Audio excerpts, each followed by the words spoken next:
नमस्कार, बहुत स्वागत है आपका हमर छत्तीसगढ़ में। मैं हूं आपके साथ चेतन पाठक। खबरों की शुरुआत करते हैं। मुख्यमंत्री भूपेश बघेल ने छत्तीसगढ़ के ग्रामीण अंचलों में पेयजल परियोजनाओं के संचालन और स्थायी रखरखाव के लिए अपने तरह के पहले और अनूठे कार्यक्रम जल मितान युवा उद्यमिता कौशल विकास परियोजना का शुभारंभ किया है, जिसके तहत ग्रामीण अंचलों में कुशल जल मितानों की उपलब्धता के लिए जल जीवन मिशन और यूनिसेफ की सहभागिता से प्रारंभ किए गए इस कार्यक्रम के तहत ग्रामीण युवाओं को जल गुणवत्ता परीक्षण सर्विसेज, नल pipe fitting repairing, RO fitting repairing, electronical fitting repairing, solar panel fitting repairing, pump operator service का 21 दिन का आवासीय प्रशिक्षण दिया जा रहा है। बता दें कि इस कार्यक्रम के तहत प्रदेश में 58,000 ग्रामीण युवाओं को कौशल विकास प्रशिक्षण देने का लक्ष्य है।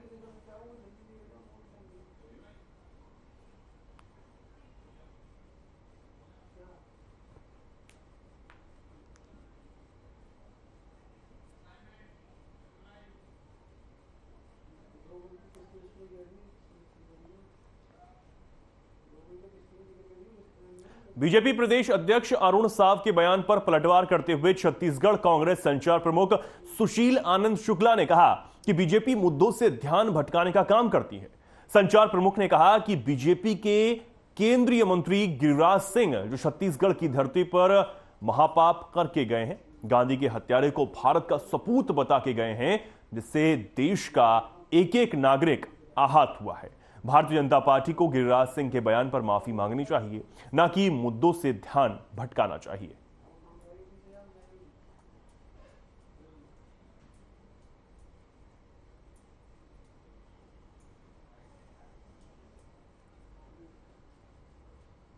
केंद्रीय मंत्री गिरिराज सिंह के बयान पर पलटवार करते हुए सुशील आनंद शुक्ला कांग्रेस नेता ने बड़ा बयान दिया है और बीजेपी को मुद्दों से ध्यान न भटकाने की बात कही है।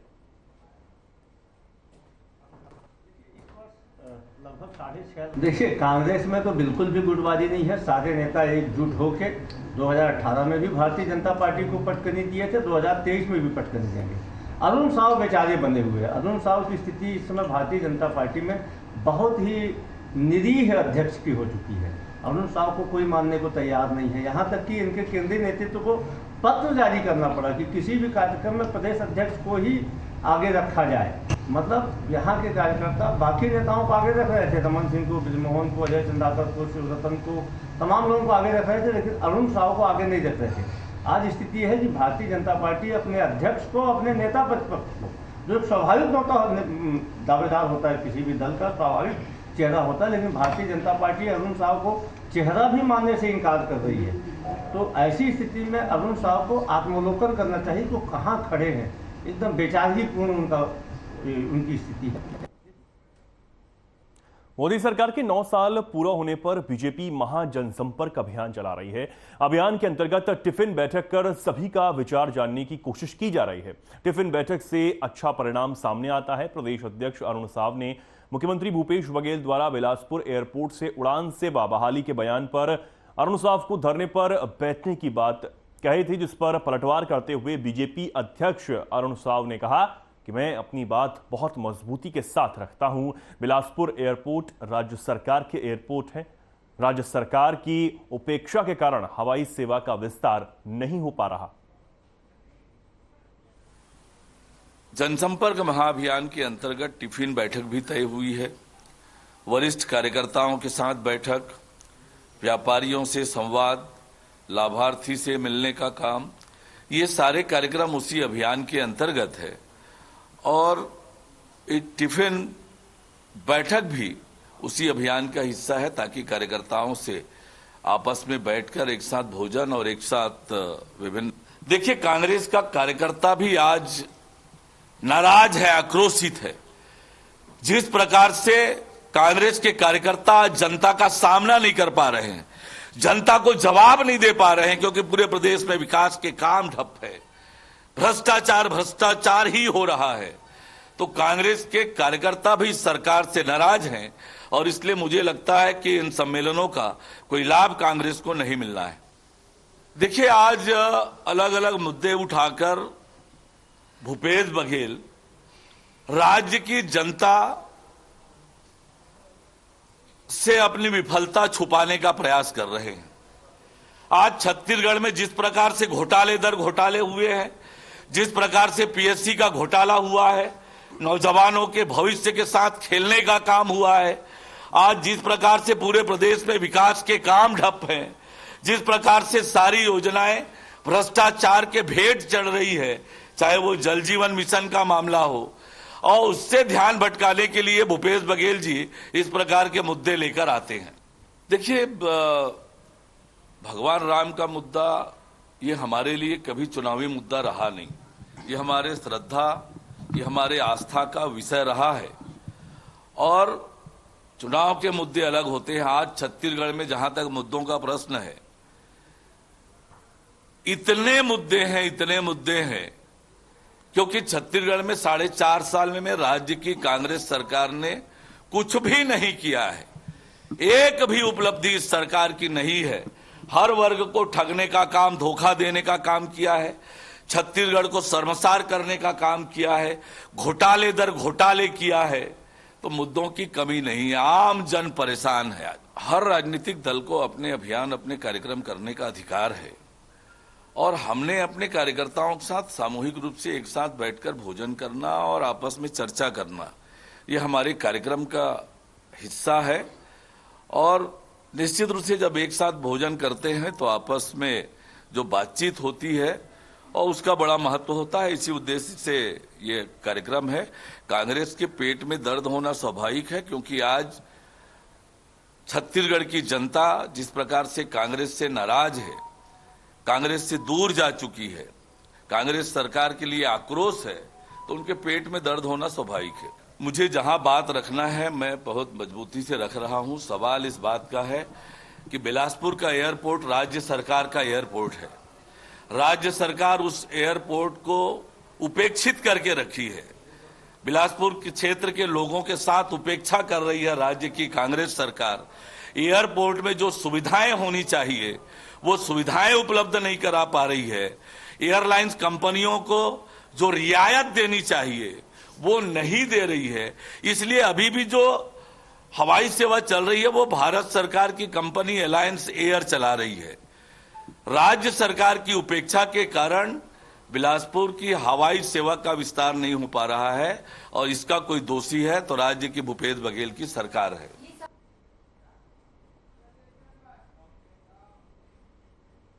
बीजापुर में खरीफ सीजन में खाद का संकट गहराता जा रहा है। बहुत सी सोसाइटी में पर्याप्त मात्रा में खाद उपलब्ध नहीं है। इससे किसानों की चिंता बढ़ गई है।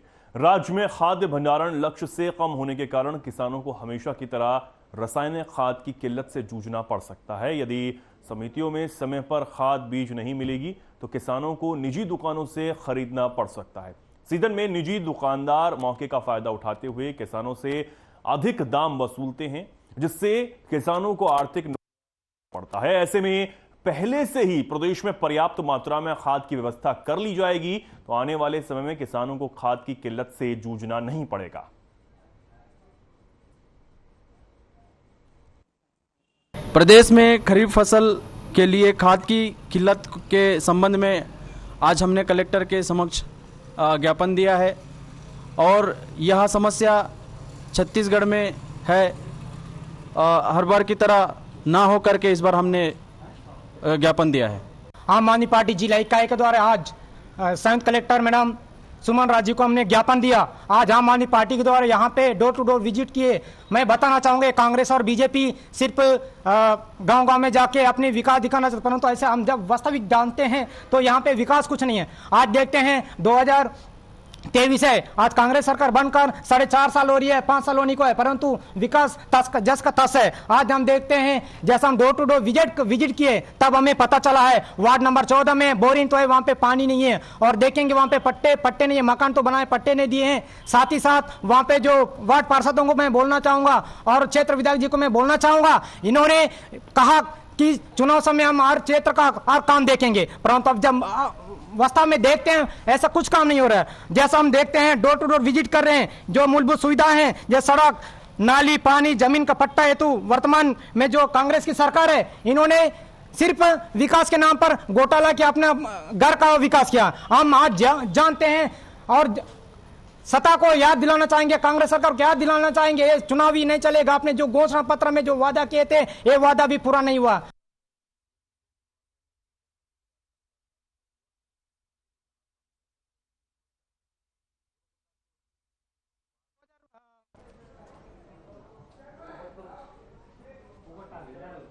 बीजेपी प्रदेश अध्यक्ष अरुण साव ने बयान दिया है। उन्होंने कहा है कि बिलासपुर एयरपोर्ट राज्य सरकार के अधीन है, जहां राज्य सरकार सुविधा मुहैया नहीं करा पा रही है, जिससे उड़ानें भी प्रभावित हो रही हैं। अरुण साव के बयान पर पलटवार करते हुए छत्तीसगढ़ कांग्रेस संचार प्रमुख सुशील आनंद शुक्ला ने कहा कि अरुण साव जी एक सांसद होकर जनता को गुमराह कर रहे हैं। राज्य सरकार के पास कोई अधिकार नहीं है। एयरपोर्ट को लेकर एयरपोर्ट से जो भी उड़ान होती है वो केंद्र सरकार के द्वारा निर्धारित की जाती है। राज्य सरकार एयरपोर्ट बनाकर केंद्र सरकार को सौंप देती है, उसके बाद केंद्र सरकार की जवाबदेही बनती है। पूर्व मंत्री राजेश मूणत, उनका बयान आया। देखिए, अरुण साव अपनी जिम्मेदारी से भाग गए हैं और उनका बयान बेहद ही आपत्तिजनक है। राज्य सरकार ने एयरपोर्ट बना के सेंट्रल एविएशन को सौंप दिया है। अब इसके बाद में केंद्र सरकार की जवाबदारी है कि वहाँ से उड़ान चालू करें। राज्य सरकार के पास में जहाज नहीं कि उड़ाने चालू करेगी, न लाइसेंस देने का अधिकार राज्य सरकार के पास है। एक सांसद होकर, एक वकील होकर इतनी अस्तरहीन बातें कर रहे हैं, जनता को दिग्भ्रमित करने का काम कर रहे हैं। वो सांसद हैं, बिलासपुर क्षेत्र की जनता के प्रति उनकी जवाबदेही बनती है। तो जाके पैरवी करने के बजाय इस प्रकार से बहानेबाजी से काम नहीं चलेगा। अरुण साहब को जनता को जवाब देना होगा।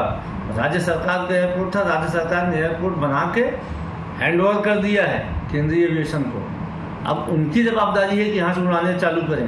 मुख्यमंत्री थोड़ी उड़ाने चालू करने का पावर रखते हैं, और सांसद होते हुए इतनी अस्तरहीन बातें कर रहे हैं। फिर जनता के दरबार में जाना होगा, जनता को जवाब देना होगा।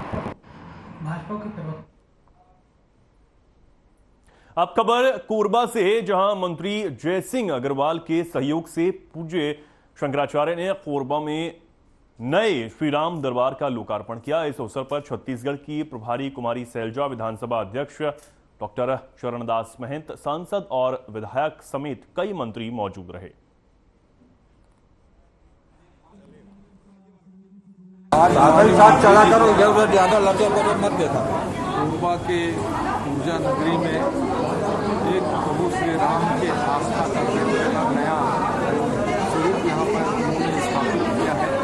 माननीय मंत्री जी को बहुत बहुत बधाई हो कि प्रभु श्री राम सवाल ही नहीं कि हम लोगों ने राम वन गमन पथ में जहाँ से शुरू हुआ है, भगवान राम के चरण पड़े हैं जनकपुर के आगे, वहाँ से लेके पत्नी का पति के प्रति सेवा भाव, समर्पण, पुत्र का पिता के प्रति भाव, सेवा, आज्ञा पालन और जनता की सेवा का भाव जब तक जनमानस में नहीं आएगा तब तक राम जी के समझने को और राम जी की कृपा को जीव प्राप्त नहीं कर पाएगा। मैं चाहूँगा राम दरबार की कृपा कोरबा वासियों को प्राप्त होगी।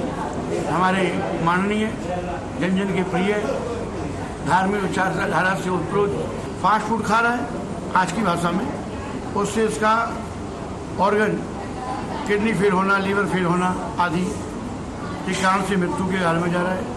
और फास्ट ड्राइविंग दौड़ रहा है। जीवन हमको सांसें गिन के मिली है। यदि हम बहुत फास्ट सारा काम करेंगे तो यहाँ रहने का कोई मतलब नहीं है। हमारा निमित्त पूर्ण हुआ और हमें किसी न किसी माध्यम से ऊपर बुला लिया जाएगा।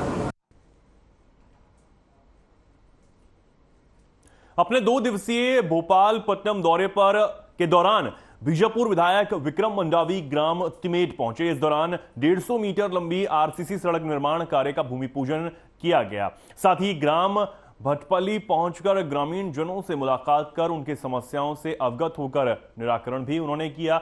इस दौरान जिला कांग्रेस कमेटी अध्यक्ष लालू राठौर, जिला पंचायत अध्यक्ष शंकर कुड़ियम, जिला पंचायत सदस्य बसंतराव टाटी, जिला पंचायत सदस्य सरिता चापा, क्षेत्र के सभी जनप्रतिनिधि इस दौरान उपस्थित रहे।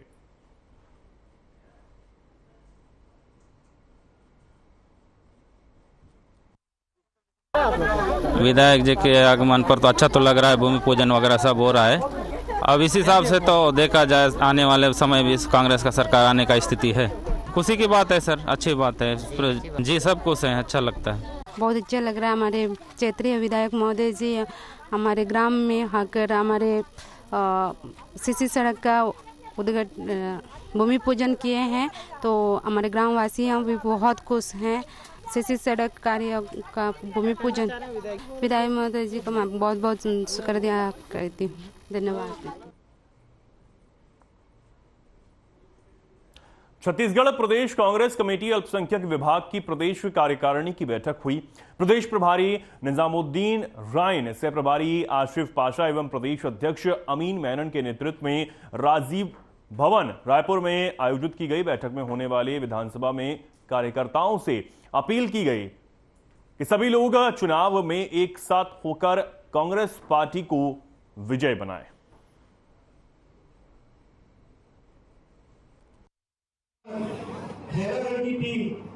माइनॉरिटी का जो डिपार्टमेंट है, मैं अभी यहाँ हमारी हमारे साथ हमारी छत्तीसगढ़ आए हैं, और उसी को लेकर यहाँ जो माइनॉरिटीज़ के मुद्दे हैं, तो यहाँ नई कमेटी बनना है। पिछले 1 साल से हमारे प्रदेश अध्यक्ष यहाँ काम कर रहे हैं।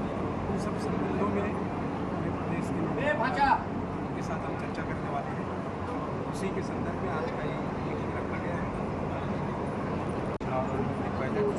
पार्टी का स्ट्रक्चर स्ट्रॉन्ग करेंगे, बूथ लेवल से लेकर स्टेट लेवल तक, उसके बाद रणनीति। देखिए, हम लोगों का ये आगामी चुनाव को देखते हुए ये सब सरगर्मियाँ तेज हो गई है, और आगामी विधानसभा चुनाव में अल्पसंख्यक विभाग की क्या स्थिति रहेगी, क्या सहयोग होगा, ये हम लोग की तय कर रहे हैं, रणनीति बना रहे हैं। अब ये हमारे जिला अध्यक्षों का गठन होना है, उसके बाद ब्लॉक अध्यक्षों का गठन होना है, और हमारी ये कोशिश होगी कि हम बूथ स्तर तक अल्पसंख्यक की कांग्रेस की वहाँ सहभागिता बनाएं। ये हमारी पहली प्राथमिकता है, और आने वाले चुनाव में हम अब की बात 80 पार कामनामा लेकर चल रहे हैं। की बैठक यहां पर हुई, अल्पसंख्यक विभाग ने ये बैठक की और राजीव भवन में इस बैठक का आयोजन किया गया।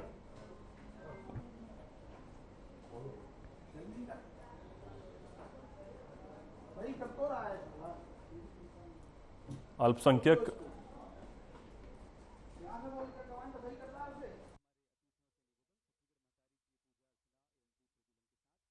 जल मितान योजना का शुभारंभ करते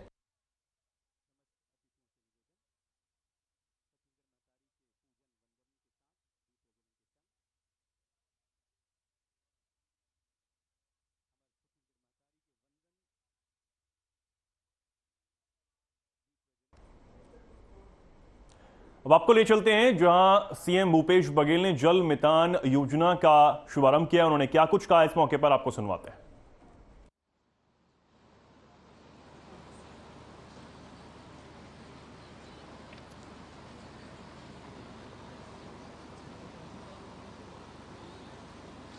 तो जोरदार ताली बजना चाहिए।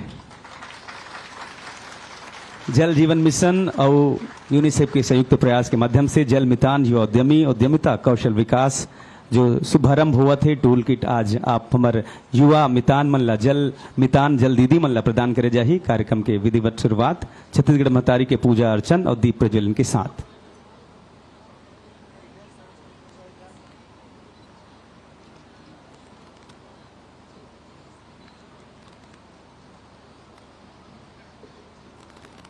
बहुत बहुत धन्यवाद।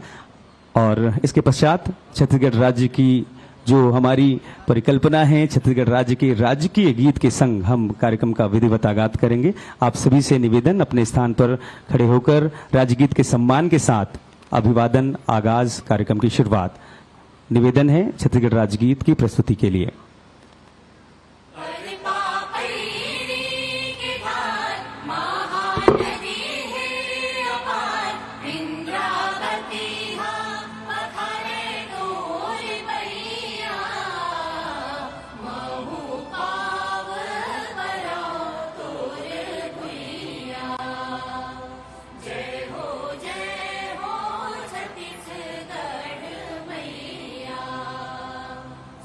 है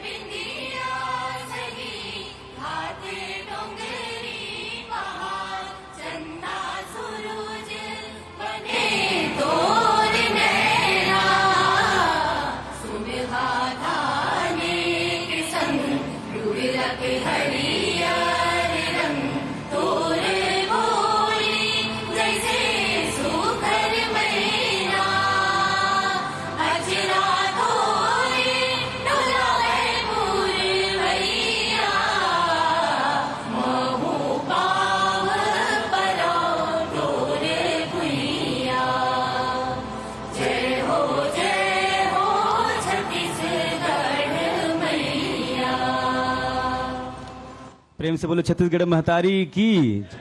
सादर निवेदन अपना स्थान ग्रहण करें।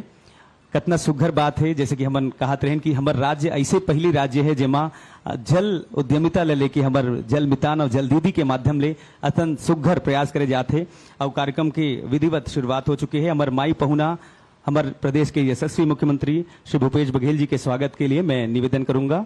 डॉक्टर एस भारतीदासन जी सचिव पीएचई सादर आमंत्रित हैं और आप सभी से निवेदन जोरदार तालियां हो अभिवादन का, स्वागत का। निवेदन है श्री आलोक कटियार जी, मिशन संचालक जल जीवन मिशन, आप सादर आमंत्रित हैं स्वागत के लिए माननीय मुख्यमंत्री जी के। तालियां बजती रहे। स्वागत की कड़ी में सुश्री Shweta Patnaik ji, wash specialist UNICEF, सादर आमंत्रित हैं माननीय मुख्यमंत्री जी के स्वागत के लिए।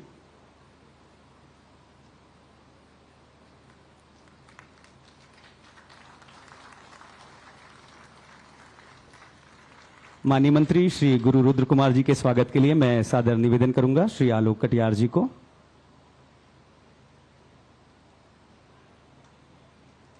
साथ ही साथ आमंत्रित हैं डॉक्टर एमएल अग्रवाल जी, प्रमुख अभियंता पीएचई, स्वागत के लिए माननीय मंत्री जी के स्वागत के लिए।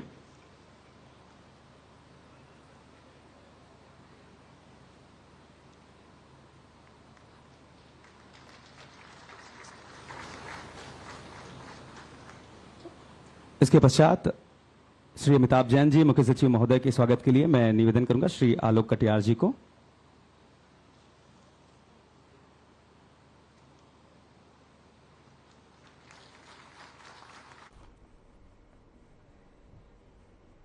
आगे बढ़ते हैं।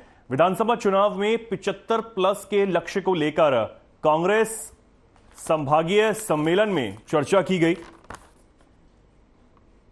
सीएम भूपेश बघेल ने इस दौरान भाजपा पर जमकर निशाना साधा और कहा कि 15 साल में भाजपा सरकार ने कुछ नहीं किया, इसलिए धर्मांतरण के विषय को आगे ले जा रही है। मुख्यमंत्री भूपेश बघेल ने आगे कहा कि बीजेपी राम के नाम पर वोट मांगती रही है, लेकिन राम वनगमन पथ के लिए कुछ नहीं किया।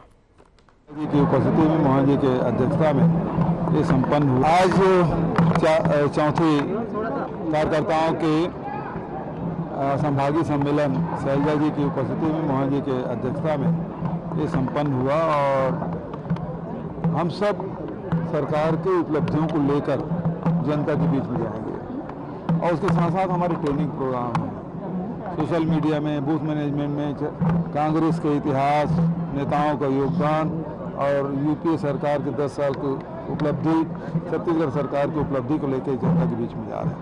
भारतीय जनता पार्टी लगातार झूठ फैलाने का काम कर रही है। अभी गिरिराज किशोर जी आए थे, वो धर्मांतरण के बारे में बोल रहे थे, डीलिस्टिंग के बारे में बोल रहे थे। तो भैया लोकसभा में आपकी बहुमत है, सरकार आपकी है, आप क्यों नहीं कर लेते? यहाँ लोगों को बहकाने की जरूरत क्या है? अरुण साहू जी कहते हैं धान केंद्र सरकार खरीदती है, कितना झूठ बोलेंगे? बैंक से कर्ज हम लोग लेते हैं, मार्केट माध्यम से हम लोग खरीदी करते हैं, एक एक पाई हम लोग किसानों को देते हैं।